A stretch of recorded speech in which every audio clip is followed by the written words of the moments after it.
ఉద్యాన పంటల సాగులో తనకంటూ ప్రత్యేకతను నిలుపుకుంటున్నాడు సంగారెడ్డి జిల్లా జహీరాబాద్ పరిధిలోని రంజోల్ గ్రామ రైతు రమేష్ రెడ్డి.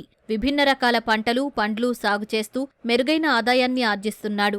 గత ఏడాది డ్రాగన్ పంటను సీజన్లోనే కాకుండా అన్ సీజన్లోనూ సాగు చేసి మంచి దిగుబడులు సాధించారు. ప్రస్తుతం ఈ ఏడాది పుచ్చను ఎంచుకుని సాగు చేస్తున్నారు. బెడ్లను ఏర్పాటు చేసి మల్చింగ్ పరిచి పుచ్చను సాగు చేశారు. పుచ్చ సాగుకు తానే స్వయంగా నర్సరీ తయారు చేసి మొక్కలను నాటుకున్నాడు. ప్రస్తుతం పుచ్చ పంట కాయ ఎదిగే దశలో ఉంది. నేను గత 7 సంవత్సరాల నుంచి 7 ఎకరాల డ్రాగన్ ఫ్రూట్ కల్టివేషన్ చేస్తున్నాను. అలాగే అది కాకుండా మేము ప్రత్యేకంగా ఇంతకుముందు కూడా హార్టికల్చర్ సంబంధించిన అన్ని క్రాప్స్, ఆల్మోస్ట్ వాటర్ మెలన్ కానీ, మస్క్ మెలన్ కానీ, రెగ్యులర్గా జింజర్ కల్టివేషన్ కానీ, బనానా కల్టివేషన్ కానీ ఇవన్నీ చేస్తూ ఉండేవాళ్ళం గత 30 సంవత్సరాల నుంచి. ఇప్పుడు మీరు చూసుకుంటే కనుక 10 feet డిస్టెన్స్లో పోల్స్ ఉన్నాయి. మధ్యలో 10 feet గ్యాప్ ఉంటుంది. ఈ గ్యాప్లో మేము ఎప్పుడు కూడా ఇంటర్ కల్టివేషన్ చేయలేదు. ఇది జనరల్గా వాటర్ మెలన్లో రెగ్యులర్ ప్లాంటేషన్ చేస్తే 90 days పడుతుంది. 90 days తర్వాత 90 to 120 days రైపెనింగ్ స్టేజ్ అనమాట. మనం ఇత్తు పెట్టినప్పటి నుంచి 40 days వరకు వెజిటేటివ్ గ్రోత్, 40 days నుంచి 60 days ఏమో మనకు ఫ్లవరింగ్ ఉంటుంది. 60 to 90 days ఏంటంటే ఫ్రూట్ డెవలప్మెంట్ స్టేజ్. 90 days నుంచి 120 days వచ్చేసరికి మనకు ఫ్రూట్ రైపెనింగ్ స్టేజ్ అనమాట. 120 days కల్లా రైపెనింగ్ అయిపోతుంది. మనం రైపెనింగ్ అయిపోయిన తర్వాత కటింగ్ చేసుకుంటాం. ఇది సీడ్ నేనే తయారు చేసుకున్న సింబా వెరైటీ ఒకటి, మ్యాక్సెస్ 2 రకాలు కూడా పెట్టినాం. ఒక లైన్ అది పెడితే ఒక లైన్ ఇది. మళ్ళీ దీంట్లో క్రాస్ పాలినేషన్ అవ్వాలి కంపల్సరీ కాబట్టి 2 వెరైటీస్లో క్రాస్ పాలినేషన్ జరిగితే ఏ విధంగా ఈల్డ్ వస్తుంది అనేది కంపారిజన్ చేస్తూ 2 రకాల వెరైటీస్ పెట్టినాం. ఎకరానికి వాటర్ మెలన్ జనరల్గా 7,000 నుంచి 8,000 మొక్కలు పెడతా ఉంటారు. స్పేసింగ్ ఎక్కువ అవుతుందంటే ఏరేషన్ అనేది తక్కువ ఉంటుంది.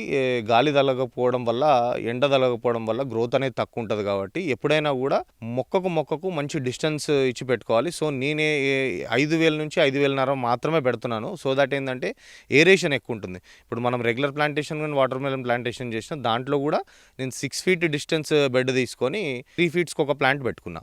సో దీనివల్ల ఏంటంటే 3 feet బెడ్లో 2 sides అనమాట.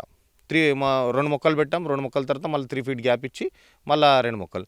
ఈ విధంగా 5 నుంచి 5,500 మొక్కలు పట్టేటాగా కవరేజ్ పెట్టుకున్నాము. ఒక హోల్ వదిలేసి ఇంకో హోల్ అనమాట. అయితే 1.5 feetకి హోల్ ఉంటుంది. నెక్స్ట్ టైం ఏంటంటే అదే కవర్లో మళ్ళీ కొత్త క్రాప్ తీసుకోవాలి, మళ్ళీ కొత్త క్రాప్ వేయాలనుకుంటే కనుక కూరగాయలు కానీ మళ్ళీ వాటర్ మెలన్ వేయాలనుకున్నా కూడా రైతుకి వదిలేసిన హోల్లో మళ్ళీ ఇంకొక క్రాప్ మళ్ళీ ఒకసారి పెట్టుకోవచ్చు. సో ఆ విధంగా చూసుకుంటే 5,500 ప్లాంట్స్ అనేది ప్రస్తుతానికి మేము ట్రై చేస్తున్నాం. దానివల్ల ఏరేషన్ అండ్ సన్లైట్ అనేది బాగా తగలడం వల్ల ఈల్డింగ్ అనేది ఎక్కువ వస్తుంది. కాయ సైజు కూడా బాగా పెరుగుతుంది. మనము వాటర్ చూసుకుంటే కనుక irrigation every alternate days 2 hours water ఇస్తాము. ఫర్టిగేషన్ ఇచ్చినప్పుడు కూడా అప్పుడప్పుడు 15 minutes డ్రిప్లో ఫర్టిగేషన్ ఇచ్చినప్పుడు వాటర్ వదులుతూ ఉంటాము. ఆల్మోస్ట్ డైలీ వాటర్ వెళ్తాయి. కాకపోతే ఫిక్స్డ్గా అయితే 16 liters ఆల్టర్నేట్ డేస్ అయితే మేము వాటర్ అనేది ఇస్తాం. మొక్క ఎదుగుదలకి స్టార్టింగ్ ఫస్ట్ 1 week వరకు మేము 1919 డ్రిప్లో వదులుతుంటాము. పర్ ఎకర్ 3 kgs లాగా. దాని తర్వాత మళ్ళీ డోస్ ఇంక్రీజ్ చేస్తాము. వెజిటేటివ్ గ్రోత్ కొంచెం బాగుంటుంది కాబట్టి అంటే NPK 126100 ఎకరానికి 5 kilos ఇస్తాము. దాని తర్వాత ఒక 2 weeks తర్వాత 5234 ప్లస్ 1919 ఎకరానికి 10 kilos చొప్పున ఆల్టర్నేట్ డేస్ ఇస్తాం. దీంట్లో ఇన్సెక్ట్స్ కానీ పెస్ట్ ప్రాబ్లం ఎక్కువ మెయిన్ ఏంటంటే త్రిప్స్ మెయిన్గా వస్తుంది. ఆకు వెనక భాగంలో ఎప్పుడైనా అబ్జర్వ్ చేస్తే కనుక మీకు త్రిప్స్ అనేది అటాక్ జరుగుతుంది. దీనికి ఎల్లో స్టిక్ ట్రాప్స్ కానీ బ్లూ స్టిక్ ట్రాప్స్ కానీ ఇవి ఫస్ట్ నుంచి కూడా పెట్టుకోవాలి. ఎకరానికి 6 నుంచి 10 చొప్పున స్టిక్ ట్రాప్స్ పెట్టుకోవాలి. అది కాకుండా ఫ్రూట్ ఫ్లై, వైట్ ఫ్లై కోసము మనం బాక్సెస్ అరేంజ్ చేసుకోవాలి. దానిలో లూర్ పెడితే ఈ వైట్ ఫ్లైస్ కూడా కాయ డెవలప్ అయిన తర్వాత వైట్ ఫ్లైస్ వచ్చి అటాక్ చేస్తాయి. కాబట్టి ఆ లూర్స్ కూడా పెట్టుకుంటే మనకు ఆ డబ్బాలు వచ్చి పడతాయి, ట్రాప్ అయిపోతాయి, చనిపోతాయి.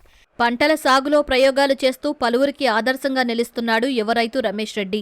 ఉద్యాన శాఖ అధికారుల సహకారంతో సాగులో మెలకువలను పాటిస్తూ ముందుకు సాగుతున్నాడు.